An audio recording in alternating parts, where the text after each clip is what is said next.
Francis Intapilil. He is a priest of the Syro-Malabar Church. He holds a doctorate from the Oriental Institute in Rome. He teaches Syriac and liturgy at the seminary level. And he will address us on a roadmap to the baptismal membra of the Expositio Officiorum Ecclesiae by the 9th century anonymous author. May I present my topic? Introduction. Exposition of the church services is a 9th century liturgical commentary, the first and integral liturgical work about the East Syrian liturgy after the great liturgical reformation of Patriarch Isaiah III. It is a theologically well developed and liturgically highly organized commentary which explains the divine dispensation within the framework of 7 membrae. Though the author of the ECS comments on the various membrae of the Church of the East, we will pay attention mainly to the baptismal membra, the masterpiece. Content of the baptismal membra. The first chapter of the 5th membra of ECS opens with a discussion about the date of baptism. It analyzes Isaiah III's commandment that baptism should be on the Easter Vigil and not on Deneha. In the early church, baptism took place either at Deneha or at Easter depending on local traditions. But the anonymous author justifies the liturgical arrangement of Isaiah III that the candidate should be baptized on Easter Vigil because he is baptized into the death and resurrection of Christ and not to the baptism of Christ. The author makes use of Pauline theology to affirm his argument. He interprets the baptism of Jesus as a symbol of the mystery of his death and resurrection. If it is so, one is to be baptized at the date of his death and not on the date of his baptism. The second chapter of this membra begins with a question regarding the registering of the name of the baptismal candidates on the Monday of the middle of the Lenten season and the recitation of the Siamida upon them on Wednesday of the same week. The author of the text hints at the chief rationale underlying Isaiah's liturgical reform, saying that this blessed man was eager to depict in all the services a delineation of both the Old and the New Testaments. The baptismal candidates inscribe their names before the priest to typify the obedience of Abraham and to manifest the obedience of the candidates to God. Just like Moses, who stood between Abraham and Christ, the candidates registered their names at the middle of the Lent. The author of this Syriac text considers this rite as a symbol of the obedience of Abraham, who obeyed God, leaving his father's house and went with God. The names of the baptized are written to indicate that they have been inscribed and numbered with those who have been redeemed from the slavery of death and Satan. The renunciation of Satan and confession of faith in God by the candidates signify the renunciation of idols of his father and confession of faith by Abraham. In the 3rd chapter of this text, the anonymous author of the 9th century describes 3 things, namely the entrance of the candidates to the baptistry in the Holy Week, the prayer of the priest upon the candidates, and the role of sponsors in the baptism. Isaiah III states that the candidates enter the baptistry in the morning because Jesus and John came in the morning to Jordan River. The candidates come to the baptistry 6 days before baptism, just like the Annunciation of Jesus was on the 6th month. During Holy Week, the candidates are exorcised only once daily in the evening. It is due to the fact that while John baptized, he observed the laws of the Old Testament but fulfilled both the Old and New Testament. The anonymous author speaks about the holders of light, censers, gospel, cross and horn in connection with the entrance of the candidates into the baptistry. According to him, the entrance of the candidates in the baptistry signifies the entrance of the Israelites into the promised land.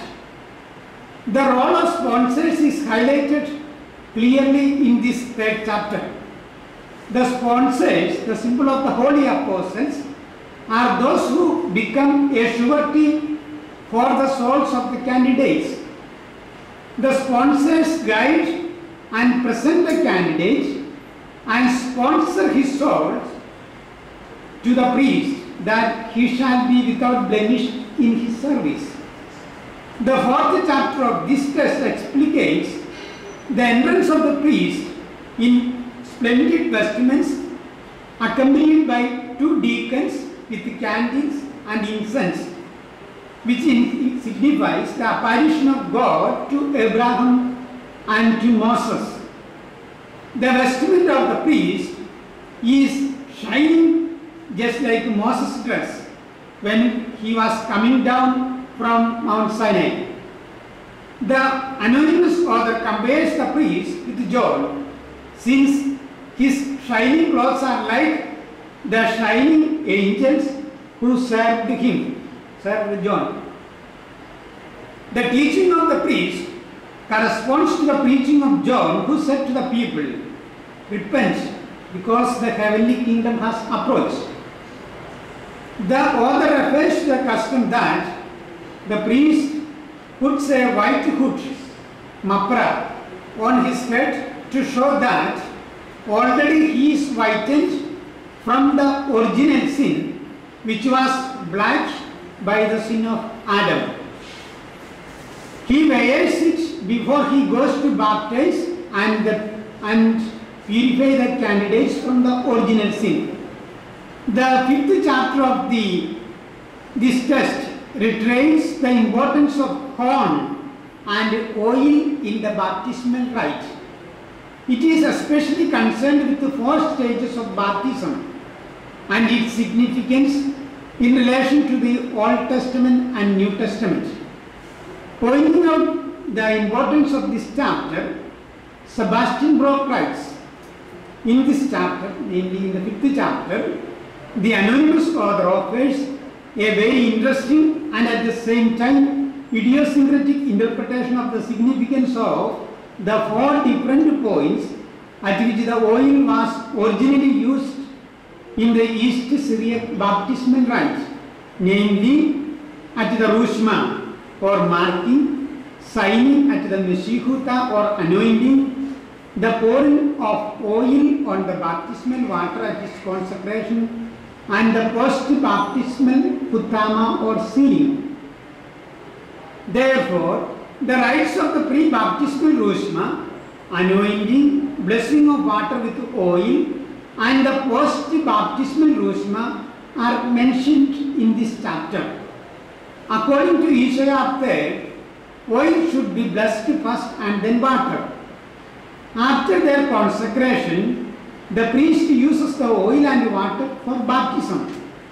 The signing of the candidate with the oil is compared to the promise given to Abraham. The anonymous author points out the difference between the oil in the horn and the oil in the flagon or the bowl. While the oil in the horn is perfected, the oil in the flagon is not fully perfected. The text mentions about 3 Rushma and their symbolisms. First one, the first signing, Rushma Kadmaya, which is it is compared to the call of Abraham. The second one, or the second anointing, Meshihuta the Amide. It stands for the anointing of priests and kings of the Old Testament. Third, post-baptismal rosma, Huttama Hraya, and it stands for the baptism of Jesus with the fullness of the Holy Spirit. The sixth chapter articulates the theme of signing the candidates with oil and the role of sponsors in the ceremony of baptism. The author of the anonymous text writes, also in the fact and in this point, the sponsors come with the baptismal candidates.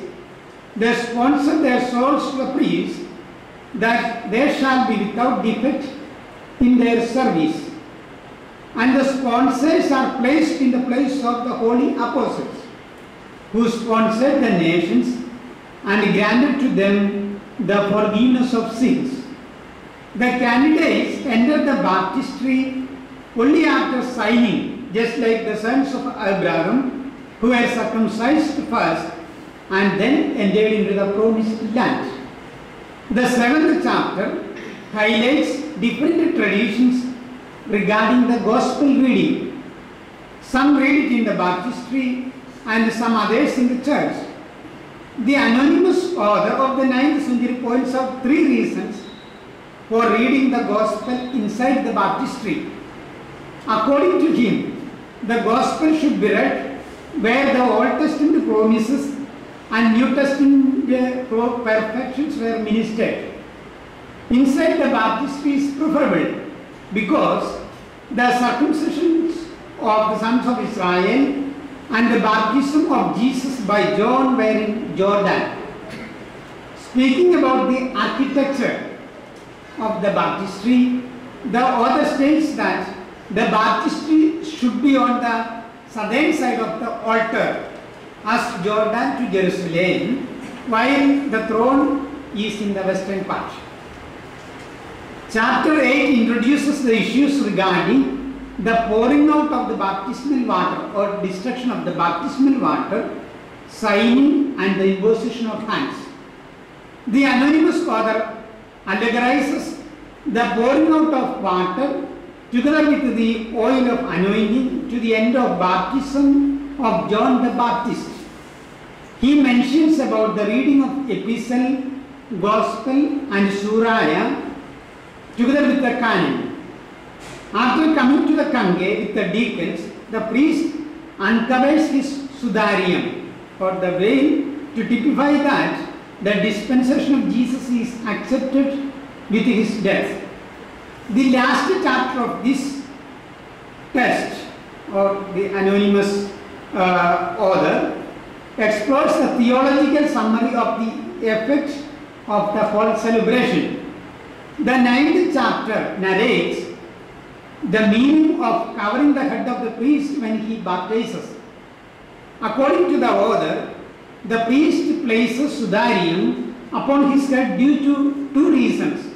Firstly, to show that the priest is clean from his sins, and secondly, the covered head signifies the old Adam. The priest uncovers his head in the kange and at the time of the consecration of the holy mysteries. The text sees the covering of the head as a symbol of death and its removal as a symbol of liberation from death. Structure of the baptismal rites proposed by the anonymous author. First, pre-baptismal rosma. Regarding the pre-baptismal rosma, the author of the ECS writes, he, namely the priest, signs, anoints, baptizes and seals from the single horn, in which the word signifies the pre-baptismal rosma. The priest signs on the forehead of the candidates with one finger because the power of God has not been revealed fully but partially. Further, the priest signs the first rosma or the pre-baptismal rosma from the horn of oil to typify the promise of God to Abraham, which took place without the labor of laws. Therefore, this rosma, namely the pre-baptismal rosma, is signed metrashem upon the forehead of the candidate to show that one who blesses the Gentiles come from Abraham's seed. The anonymous author compares this rishma, or the pre-baptismal rishma, to the circumcision of Abraham and the promise given to him. The first signing is in connection with the renunciation of Satan and profession of faith. It shows that Satan has no more power over the candidate. From now on is the property of Christ, and that the seal of Christ on the forehead is a sign of protection against devil, and it is a sign of dedication to Christ. The second point in the structure of baptism is creed. Before being baptized, the catechumens have to make profession of faith. The basis of this rite appears to have been the old baptismal creed of Jerusalem. Theodore of Mopsuestia states that creed is an engagement and a promise to God that the baptizandi, the candidate, will remain in the love of God. Bishop III has inserted the creed formulated by Narsai from the definition of 318 priests of the Council of Nicaea into the rite of baptism. The third point in relation with the structure is procession to the baptistry. The lights that go before the procession indicate that the baptist is departed from the darkness and ignorance of sin. The candidate has turned towards the light of knowledge of God and to the work of righteousness. The incense burnt during this time symbolizes the fragrance of the Holy Trinity. The Syro-Malabar Church mentions about the hymn of praise and glory which may be sung during the procession of the candidate to the baptistry. The fourth point in the structure is blessing of oil and water. The rubrics and description regarding the blessing of oil and water are seen in this baptismal memorandum.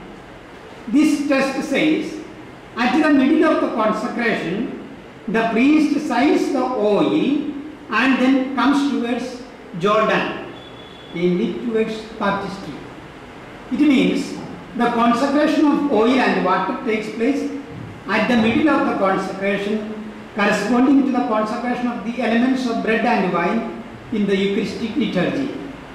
The anonymous author says that he, the priest, does not leave the oil in the bowl without consecration. The oil in the bowl is blessed by the invocation of the Holy Spirit and by its mixing with the oil of the horn that has been consecrated earlier. That means the mixing of the oil in the horn with the oil in the flagon. The anonymous author testifies that the priest signs the water with the oil of the horn in order to unite the Old Testament and the New Testament. He compares it to John, who sanctifies Jordan and its sealing through the Holy Spirit. He writes, the Spirit descends to consecrate the water, that it shows what actions of the law are not perfected until the baptism of our Lord. He mixes the oil of the horn with the oil of the flagon, so that the baptism of John is perfected with the Holy Spirit, and thus all the orders are completed. Fifth point in this structure is anointing. It is an important ceremony which takes place after the baptism, after the blessing of oil and water, namely the anointing. The anonymous author reports about the anointing of the whole body of the baptizandi, saying, he is anointed Messiah by the deacon and not by the priest, because the anointing belongs to the Old Testament and it corresponds to the anointing of the Old Testament priests and kings. The deacon anoints the whole body of the baptizandi with the oil in order to deliver him from the power of evil. It is performed with 3 fingers on the breast of the candidate and followed by the anointing of the whole body. According to Dietrich, the anointing is done from above to below to signify that one is putting on Christ. The sixth element in the structure is baptism. Baptism comes immediately after the anointing of the whole body of the candidate. According to the anonymous order, John was baptizing the whole body of the Son of Man. So also, the priest baptizes the body of the candidate in the water. The anonymous author of the 9th century says, quote, "Now here at baptism, along with he is baptized in the name of the Trinity, he also baptizes 3 times. He indicates the name and completes the action in practice. Even though the author does not give the exact formula of baptism, he mentions the Trinitarian formula for baptism. The priest baptizes the whole body 3 times to show that Christ was in the tomb for 3 days. The ceremony of putting white robe upon the candidates comes soon after the baptized comes out of the water. It symbolizes putting on the robe of glory which was darkened by the sin of Adam.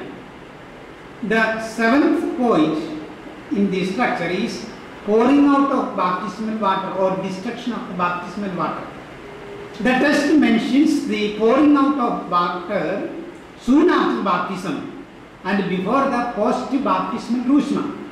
The priest pours out the water together with the oil of the anointing because the Old Testament oil of the priests and kings. It indicates the high sense of sacredness attached to the blessed water and oil. The author allegorizes the time of the destruction of water with the end of the mission of John. Thus, the baptism of our Lord remained and the baptism of John through water was loosened. The 8th point. The anonymous author says, he, the priest, signs, anoints, baptizes and seals from the single horn. It says that the final Huttama, namely post-baptismal anointing, signifies the fulfillment of the candidate in the Holy Spirit. The anonymous author compares the post-baptismal rujma to the coming down of the Holy Spirit upon the apostles on the day of Pentecost. The author says, through it, the Spirit descends like tongues of fire and sets upon each one of them, each one of the candidates. It is done on the forehead of the candidate in the form of cross. Thus, the Holy Spirit is conferred upon the candidate through the sacrament of chrismation. Conclusion.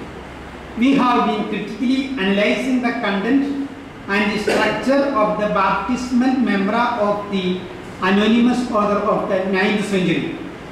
The baptismal memora contains 9 chapters and an analysis of each chapter has provided a clear outlook about the content of the text. The author speaks about 3 anointings upon the candidate, namely pre-baptismal rujma, anointing of the whole body of the candidate, and the post-baptismal rujma. The author emphasizes the pouring out of the consecrated water before the post-baptismal rujma. The author sets the baptismal rite within the framework of Eucharistic celebration, and the reception of Eucharist by the baptized is presupposed in this commentary. A lucid idea is depicted in the commentary about the rights and duties of the sponsors too. To sum up, the baptismal commentary of the anonymous author of the 9th century provides a holistic view about the East Syrian baptismal rite. Thank you. Very much, Father Peter Pillow. Do we have any brief questions or comments? Yes, please. I Heavenly Father, for your wonderful presentation. I have a small doubt that your paper. Do you know from your research regarding baptismal ceremonies pre-9th century? You have talked about the 9th century and of course pre-9th. Have you got any evidence on it? Now I am speaking about the 9th century baptismal rite, and before that we have also evidences. Namely, there are commentaries by Theodore of Mopsuestia and Narsai. They are very trustworthy commentaries regarding the baptismal rite of the East Syrian rite. Narsai gives two commentaries or two treatises about the baptismal rite, namely the homily 22 and 21. In the homily 22, Narsai speaks about the first part of baptism, and in the homily 21, which is a continuation of the baptismal rite, is a continuation or the second part of the baptismal rite.